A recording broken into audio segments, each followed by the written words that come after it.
Good evening to all. The 16th research theme for today is based on the research conducted by Swirsky 2013.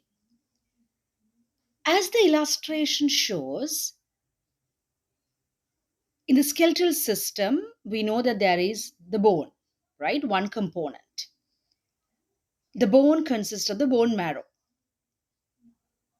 Bone marrow consists of hematopoietic, stem cells, pluripotent stem cells.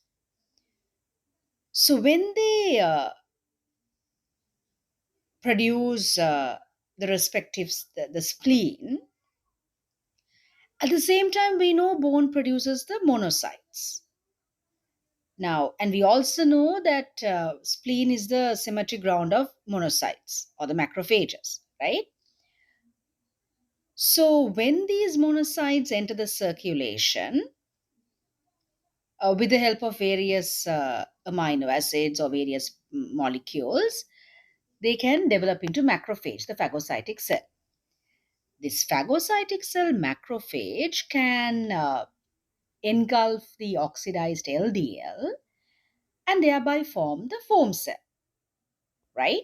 And foam cells can trigger inflammation as shown on this diagram. So that is when you have this high amount of LC6C monocytes. But when you have low amount, they do not participate in inflammation because they do not convert into macrophage. At the same time, this research focuses on the organ networks that lead to the acceleration of atherosclerotic diseases after the myocardial infarction. So, what really happens? In the bone marrow, there are certain signals which is provided that regulate the hematopoietic stem cell activity as well as the WBC production and retention.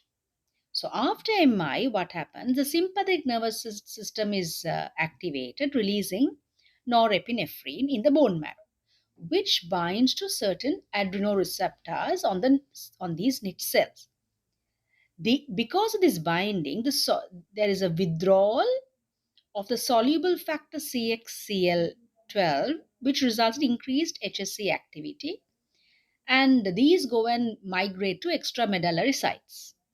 Because of that, there is an increased production of WBC, then feeds on the expanded pool of circulating monocyte.